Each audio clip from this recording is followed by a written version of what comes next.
Okay, sorry about that, guys. I didn't know I had a time limit on these things, but I'm going to try to make this one in under the time limit. So, previously I was speaking about a vegetarianism link, and from that link I clicked into the author's biography. That biography sent me to another link, which was Amazon.com, and that marked the ending of my linked journey.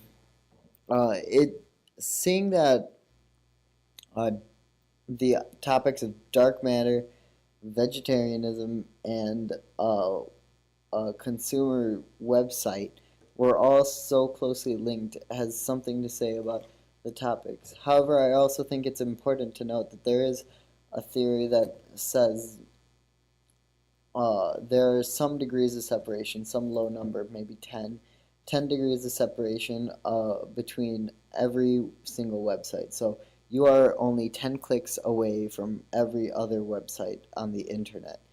And so with that being said, I'd like to move into the next sense, which is empathy. For empathy, I actually chose to volunteer, and the place that I chose to volunteer was the Orpheum Children's Museum.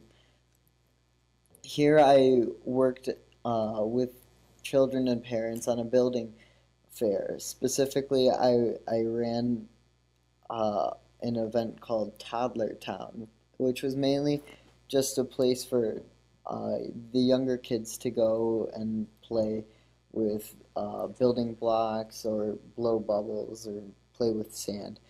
Um, this this volunteering activity actually grew my empathy as I was able to see how parents uh, put put in so much time and effort into their children to make them um, happy, along with giving them a brighter future. And being able to see this firsthand, I got a newfound appreciation for how much parents actually do for their children's well-being. Moving on from empathy, I'd like to talk about meaning. And meaning was a fun exercise for me because it was something that I really enjoyed doing, but I don't get around to it much. I hope that I start getting to it more as I'm mature. And the activity that I'm talking about is called saying thanks. The person in particular that I said thanks to was um, this girl that I met in through my professional chemistry fraternity.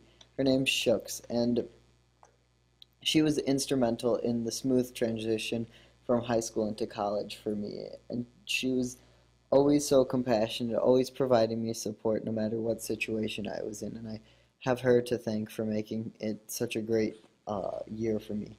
I was able to say thanks to her through a event called Forward Reaction, which is a send-off for the seniors in my chemistry fraternity. And I said a speech for her there. And at the end of the speech, I recited a poem, which I'd like to recite once more. It's called Thank You, Friend by Joanna Fuchs.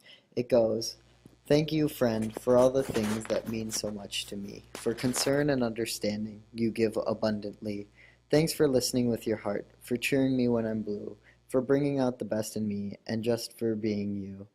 Thanks for in-depth conversation that stimulates my brain, for silly times we laugh out loud, for things I can't explain, for looking past my flaws and faults, for all the times you spend, for all the kind things that you do. Thank you, friend." And with that being said, I'd like to move into story, which I was very fortunate to meet a wonderful individual named Brittany. Created using Powtoon.